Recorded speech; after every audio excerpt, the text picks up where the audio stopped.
Hi, this is Debs and welcome to my channel kung saan nag-a-upload po tayo ng mga tutorials about home-based extra income tips and ideas, steps for fast YouTube growth, at nagre-review din po tayo ng mga applications and websites kung saan pwede tayong makakuha ng free money and cryptocurrencies online. Kaya naman kung bago pa lang po kayo dito, please don't be a stranger. Hit mo na yung subscribe button and the notification bell para lagi po kayong updated sa atin pong mga bagong uploads. Welcome back po mga ka-online, and today's video po is about Zigma at ang kanya pong domain name is Zigma.cash. At para makagawa ng account dito, kailangan lang po natin yung ating pong full name, email address, and then confirm email address.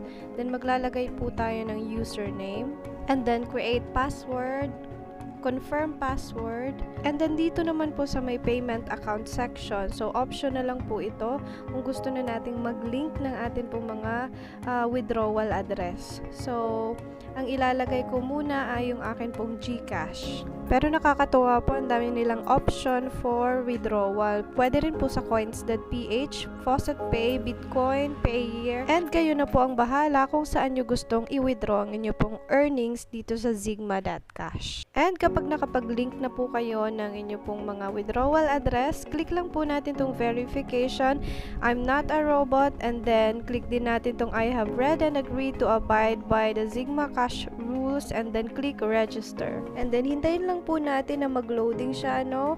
Para po makita natin kung nag-push through yung atin pong registration. Medyo mabagal po siya, no? Okay naman yung internet connection ko. Siguro po sa system nila yan. So, wait lang natin. A few moments later. So, ayan. Welcome to ZigmaCash. Click na natin pong click here to log in. And then, fill up natin yung username, password, and then solve natin yung CAPTCHA, and then click login. So, ayan po, andito na tayo sa atin pong dashboard, and makikita natin dito yung ating pong account balance. So, ang kikitain po dito sa ZigmaCash ay dollars. Kaya naman, tingnan natin yung ways of earnings dito kung paano ba tayo kikita sa website na to. Click lang po natin tong tatlong line sa taas. Sa upper left corner, makikita po natin dyan ang earnings section. And dito lang po muna tayo magfo-focus. So, unahin po natin tong offer walls. Dito po, meron silang mga offers dito na pagsasagot po ng mga surveys. Ayan po. So, 1.14 USD daw po, 15 minutes. So, ganyan yung kanila pong mga surveys. Kayo na po ang bahala na mag-explore sa section na to. And move on po tayo sa PTC ads. So, ito po yung pinaka-paborito ko at pinaka-madali po kasi to, yung mag-view tayo ng advertisement.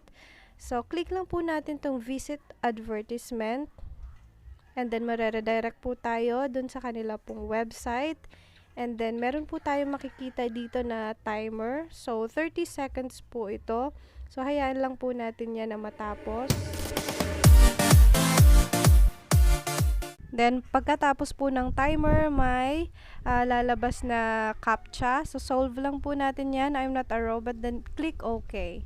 So, ayan po, validated. Nag-earn na tayo na $0.0025. So, ayan po, wag tayong mag-expect ng malaking kitaan sa mga ganito pong free website, no? So, ito po ay pang merienda lang. So, scroll down lang po natin. Makikita pa natin yung ibang mga PTC ads. So, ipapakita ko po sa inyo kung magkano yung kikitain natin sa pag-click ng mga ads na to. So, balikan ko po kayo mamaya.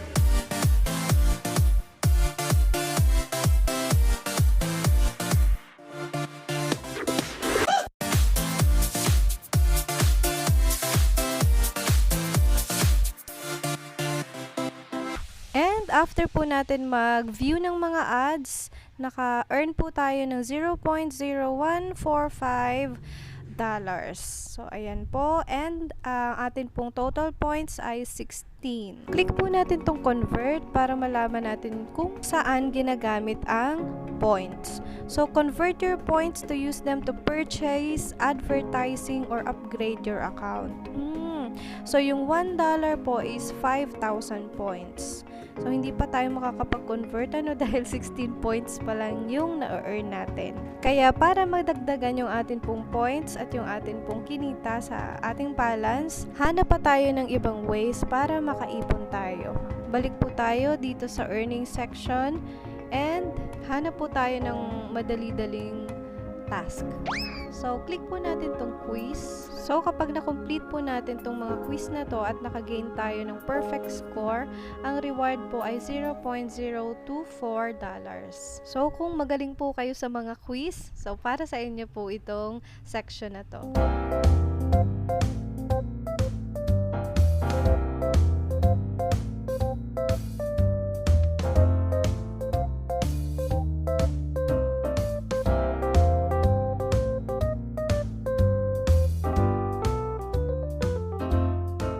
Ayan po, so kailangan po kapag nag-quiz tayo, kailangan maka 100% tayo para makuha natin yung reward. Pero dahil hindi tayo naka 100%, bokya ang atin pong inabot. Kaya naman dahil dyan, hanap pa tayo ng ibang way para makaipon tayo. Balik po tayo dito sa PTC ads kasi dito po natin makikita din yung mga short links na pwede po nating bisitahin. So makikita po natin yung mga short links na nasa baba po iyon. So scroll down lang po natin para makita natin yung mga short links. And then meron naman po sila ditong instruction, so click lang po natin yung see video kung papaano po visit ng mga short links. Kasi po ito ay third party, so hindi po nila ito kontrolado. So may mga adult content po ito. Para po maipakita sa inyo kung papaano po dito ang kalakaran sa short links, so ipapakita ko po ito sa inyo. Forward lang po natin ng konti.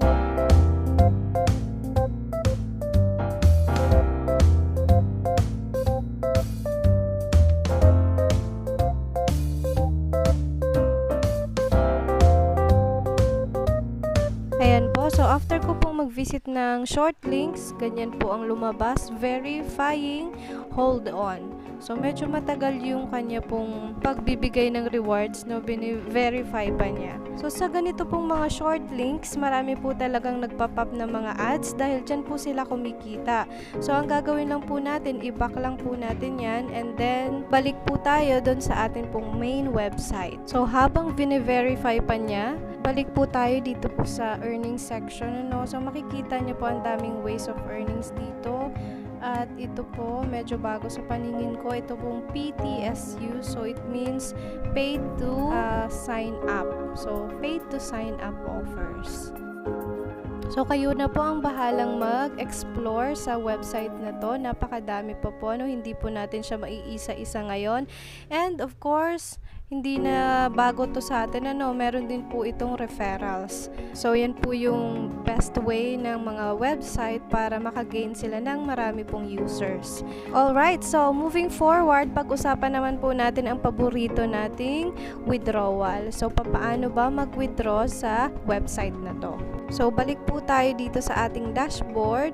Then dito po sa atin pong account balance, click lang po natin tong withdraw. And ayan po, so ang minimum cash out po dito ay $0.50 o sa peso ay 23 to 25 pesos. So okay na okay ito kasi maliit lang yung minimum withdrawal po dito. Yun nga lang po, marami din po itong mga glitches pa, siguro dahil bago pa lang yung website nila. So medyo naghahang, medyo naglalag. So sinasabi po natin to, para po maset yung expectation ninyo. Ayan po, so that's it for today. Salamat po sa inyong panunood and God bless.